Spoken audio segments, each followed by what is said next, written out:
Thursday in June, the last year of his life. So many memories preserved in images. This is his Marine Corps picture. Jack was very proud of being a Marine. Even more memories preserved with words. Never again will I stretch out on the sand with a drink and stare at the amazement of a sky filled with diamond stars.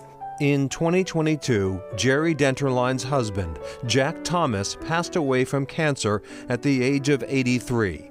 A longtime respected reporter for the Boston Globe, Thomas wrote an essay about facing the end of his life and recorded it for public radio. I had a loving family. I had a great career in newspapers. I met fascinating people, and I saw a myriad of worldwide wonders. It's been full of fun and lots of laughter, too. A really good time. I just wish I could stay a little longer. Denterline is a former journalist and CEO of her own public relations agency. She was also Thomas's caregiver. You know, he went in there every 3 weeks and got the infusion, and he was, strong and never complained. He was clear of mind until the very end.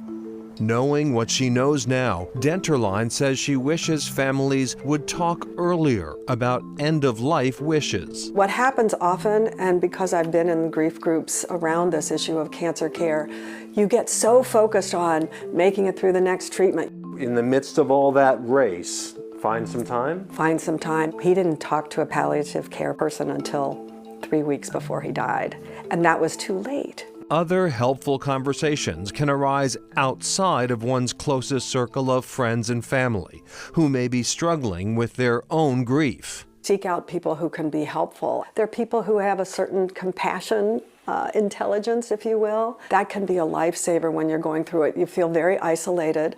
Denterline says she is thankful that her family had the chance to do what so many don't, talk about death. My stepdaughter said, once you talk about it, it allows people to really appreciate you in that moment. It opens the road for them to be more present. Stone carver Karen Sprague worked with Denterline to design a gravestone for Thomas. And with Jack, he loved writing. He loved the birds, he loved nature and his garden, and she did also. And so we incorporated this beautiful bird on a branch. For Sprague, the art of hand-carving memorials has also revealed a bit about the art of living. The going slow part is the piece I've learned over the years. There's nothing we do in this shop that's fast. So I've learned to be more present, to say I love you to the person that you're hanging up the phone with, always. Before chisels are sharpened or blocks of slate are ordered, every gravestone begins with a conversation in the North Scituate, Rhode Island workshop. I'll ask you ahead of time, bring photos of your mother or your son or whomever it is we're going to remember. I tend to want to steer their conversation about, tell me about their life, tell me what they loved. I'll just make a quick sketch of those first impulses of what I was imagining. Letters drew Sprague to stone carving. She was using calligraphy and wood carving to make signs when she learned this craft. Her first ever letters in stone are still in her shop. But it was a personal loss that brought her to making memorials. It wasn't until 1996 my father-in-law died, and I asked my mother-in-law, can I carve his stone? And I just poured my love for this man into a design. A newspaper story about that monument turned into a few commissions.